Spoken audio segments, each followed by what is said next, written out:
ये आम आदमी पार्टी जैसी खोखले वादे करने वाली कोई सरकार मैंने मेरे जीवन में नहीं देखी। उनका बस मान साहब का एक ही काम है, केजरीवाल जी की पॉलिटिक्स को आगे बढ़ाने के लिए देश भर में फुल पेज के एडवर्टाइज देना।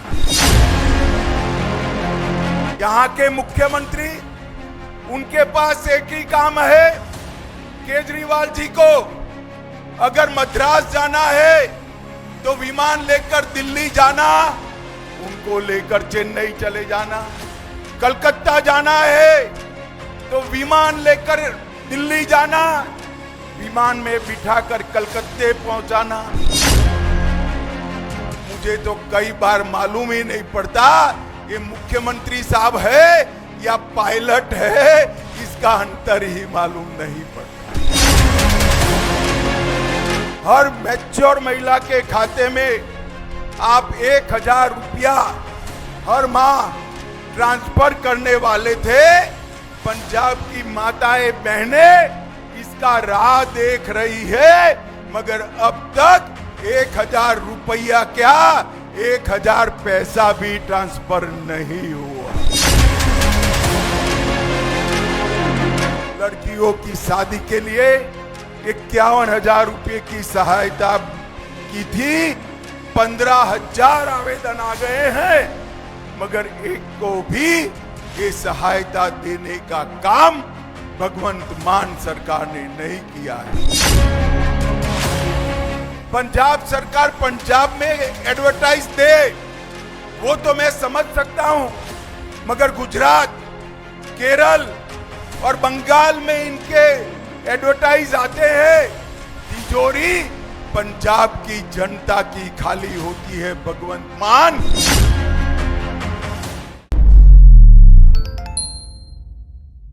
2024 ਦੀਆਂ ਚੋਣਾਂ ਨੂੰ ਲੈ ਕੇ ਪੰਜਾਬ 'ਚ ਤਿਆਰੀਆਂ ਸ਼ੁਰੂ ਹੋ ਚੁੱਕੀਆਂ ਨੇ, ਜਿਸ ਦੇ ਤਹਿਤ ਅੱਜ ਬੀਜੇਪੀ ਦੇ ਵੱਲੋਂ ਪੰਜਾਬ ਦੇ ਵਿੱਚ ਇੱਕ ਵੱਡੀ ਰੈਲੀ ਕੀਤੀ ਗਈ, ਜਿਸ ਦੇ ਵਿੱਚ ਕੇਂਦਰੀ ਗ੍ਰਹਿ ਮੰਤਰੀ ਅਮਿਤ ਸ਼ਾਹ ਨੇ ਸ਼ਿਰਕਤ ਕੀਤੀ। ਅਮਿਤ ਸ਼ਾਹ ਦੇ ਵੱਲੋਂ ਜਿੱਥੇ ਬੀਜੇਪੀ ਦੇ ਵੱਲੋਂ 9 ਸਾਲ ਦਾ ਆਪਣਾ ਕਾਰਜਕਾਲ ਦੌਰਾਨ ਕੀਤੀ ਗਈਆਂ ਪ੍ਰਾਪਤੀਆਂ ਪੰਜਾਬ ਦੇ ਨਾਲ ਸੰਬੰਧਿਤ ਗਿਣਾਈਆਂ ਗਈਆਂ, ਉੱਥੇ ਹੀ ਉਹਨਾਂ ਨੇ ਮੁੱਖ ਮੰਤਰੀ ਭਗਵੰਤ ਮਾਨ ਦੇ ਉੱਤੇ ਵੀ ਤਿੱਖੇ ਨਿਸ਼ਾਨੇ ਸਾਧੇ। ਉਹਨਾਂ ਨੇ ਕਿਹਾ ਕਿ ਮੁੱਖ ਮੰਤਰੀ ਭਗਵੰਤ ਮਾਨ ਜਹਾਜ਼ ਰਾਹੀਂ ਦਿੱਲੀ ਦੇ ਸੀਐਮ ਅਰਵਿੰਦ ਕੇਜਰੀਵਾਲ ਨੂੰ ਦੇਸ਼ ਅੰਦਰ ਘੁਮਾ ਰਹੇ ਨੇ। ਉਹਨਾਂ ਨੇ ਸਵਾਲ ਕੀਤਾ ਹੈ ਕਿ ਭਗਵੰਤ ਮਾਨ ਪੰਜਾਬ ਦੇ ਮੁੱਖ ਮੰਤਰੀ ਨੇ ਜਾਂ ਫਿਰ पायलट। पंजाब के विकास की बात भी मैं करूंगा जो मोदी जी ने किया है। सबसे पहले मैं यहां की आम आदमी पार्टी की सरकार की बात करना चाहता हूं। माताओं, भाइयों, बहनों, ये आम आदमी पार्टी जैसी खोखले वादे करने वाली कोई सरकार मैंने मेरे जीवन में नहीं देखी है। यहां के मुख्यमंत्री, उनके पास एक ही काम है, केजरीवाल जी को अगर मद्रास जाना है तो विमान लेकर दिल्ली जाना, उनको लेकर चेन्नई चले जाना। कलकत्ता जाना है तो विमान लेकर दिल्ली जाना, विमान में बिठाकर कलकत्ते पहुंचाना। देश भर का केजरीवाल का दौरा पंजाब के मुख्यमंत्री कराते हैं। मुझे तो कई बार मालूम ही नहीं पड़ता ये मुख्यमंत्री साहब है या पायलट है, इसका अंतर ही मालूम नहीं पड़ता। उनका पूरा समय केजरीवाल के दौरे में जाता है और इसके कारण पंजाब की कानून और व्यवस्था बद से बदतर होती जा रही है। यहां पर लोग सुरक्षित नहीं है, नशे का कारोबार बढ़ रहा है, किसानों की तकलीफें बढ़ रही है, मगर सीएम साहब के पास इसके लिए कोई समय नहीं है। यहां पर दलितों पर उत्पीड़न भी बढ़ा है।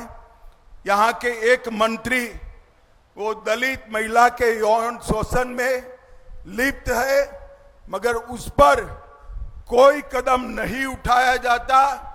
नशे की समस्याएं बढ़ती जा रही है और मैं आज भगवंत मान जी और केजरीवाल जी को पूछने आया हूं।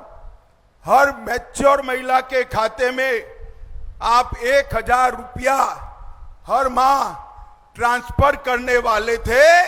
पंजाब की माताएं बहनें इसका राह देख रही है, मगर अब तक 1000 रुपया क्या 1000 पैसा भी ट्रांसफर नहीं हुआ है। आप सरकार ने कहा था कि हम अवैध खनन पर कार्यवाही कर 20,000 करोड़ रुपया वसूल करेंगे। भैया भगवत मान जी हिसाब दीजिए, मेरे पास जो हिसाब है उसमें से 125 करोड़ रुपया वसूला गया, वो पुरानी सरकारों से भी कम है। और लड़कियों की शादी के लिए 51,000 रुपये की सहायता की थी, 15,000 आवेदन आ गए हैं, मगर एक को भी ये सहायता देने का काम भगवंत मान सरकार ने नहीं किया है। उनका बस मान साहब का एक ही काम है, केजरीवाल जी की पॉलिटिक्स को आगे बढ़ाने के लिए देश भर में फुल पेज के एडवर्टाइज देना।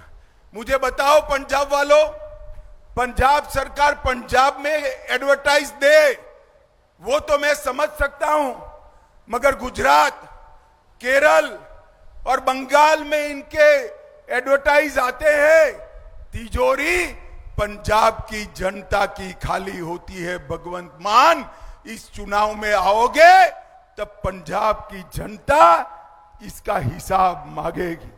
मित्रों, मोदी जी ने देश को गौरव दिलाने का काम किया है। मोदी जी अभी G7 देशों के मीटिंग में गए और वहां से अफ्रीका गए। कोई ऑटोग्राफ मांगता है, कोई उनका समय मांगता है, कोई इनके पैर भी छू लेता है, और जहां जाते हैं वहां मोदी मोदी मोदी मोदी के नारे लगते हैं। और युवाओं, ये मोदी मोदी जी के नारे जो लगते हैं ना, वो नरेंद्र मोदी जी के लिए नहीं है, वो भारतीय जनता पार्टी के लिए नहीं है। ये मोदी मोदी के नारे देश की 130 करोड़ और गुरदासपुर की जनता के सम्मान में नारे लग रहे हैं। मित्रों, सम्मान में नारे। ਹੁਣ ਵੇਖਣਾ ਹੋਵੇ ਕਿ ਮੁੱਖ ਮੰਤਰੀ ਭਗਵੰਤ ਮਾਨ ਅਮਿਤ ਸ਼ਾਹ ਦੇ ਵੱਲੋਂ ਕੀਤੀ ਗਈ ਇਸ ਟਿੱਪਣੀ ਦਾ ਕੀ ਜਵਾਬ ਦਿੰਦੇ ਨੇ। Bureau report D5 channel Punjabi.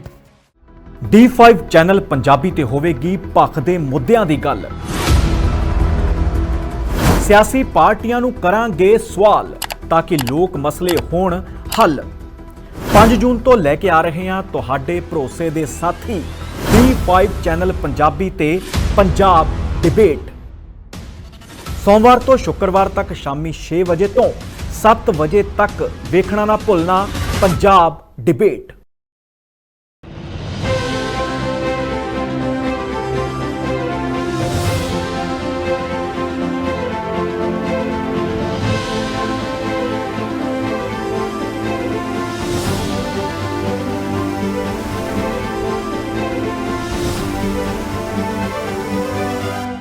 निडर हां, निरपक्ष रहांगे, आजाद हाँ, सच कहांगे। ਗੱਲ ਕਰਾਂਗੇ ਸਿਆਸੀ ਹਵਾ ਦੀ, ਹੋਣਗੇ ਹੁਕਮਰਾਨਾਂ ਨੂੰ ਸਿੱਧੇ ਸਵਾਲ। ਸਭ ਤੋਂ ਪਹਿਲਾਂ ਪਹੁੰਚਾਵਾਂਗੇ ਤੁਹਾਡੇ ਤੱਕ ਸਿਰਫ ਸੱਚੀ ਖਬਰ। ਦੱਸਾਂਗੇ ਕੌਣ ਕਰ ਰਿਹਾ ਹੈ ਤੁਹਾਡੇ ਤੇ ਸਬਰ। ਵਿਦੇਸ਼ਾਂ 'ਚ ਬੈਠੇ ਪੰਜਾਬੀਆਂ ਦੇ ਹੱਕ ਦੀ ਕਰਾਂਗੇ ਗੱਲ। ਕੈਨੇਡਾ ਦੀ ਹਰ ਸਿਆਸੀ ਖਬਰ ਲੈ ਕੇ ਆਵਾਂਗੇ ਤੁਹਾਡੇ ਵੱਲ। ਉਭਰਾਂਗੇ ਪੰਜਾਬ ਦੀ ਆਵਾਜ਼ ਬਣ ਕੇ। ਹੋਣਗੇ ਹਰ ਪਹਿਲੂ ਤੇ ਰੋਜ਼ ਚਰਚੇ। ਖੋਲਾਂਗੇ ਅੰਦਰੂਨੀ ਰਾਜ। ਬਣਾਂਗੇ ਬੁਲੰਦ ਆਵਾਜ਼। ਖੇਡ, ਸਿੱਖਿਆ, ਸਿਹਤ, ਖੇਤੀ ਦੀ ਬਾਤ ਪਾਵਾਂਗੇ। ਹਰ ਪਿੰਡ, ਹਰ ਸ਼ਹਿਰ ਜਾਵਾਂਗੇ। ਮਨੋਰੰਜਨ ਨਾਲ ਜੁੜੇ ਕਲਾਕਾਰਾਂ ਨਾਲ ਕਰਵਾਵਾਂਗੇ ਮੁਲਾਕਾਤ। ਸੰਘਰਸ਼ਾਂ ਵਾਲੀ ਜ਼ਿੰਦਗੀ ਤੇ ਮਾਰਾਂਗੇ ਝਾਤ। ਕੀ ਨੇ ਸਾਡੇ ਕਾਨੂੰਨ, ਫਰਜ਼ ਤੇ ਅਧਿਕਾਰ?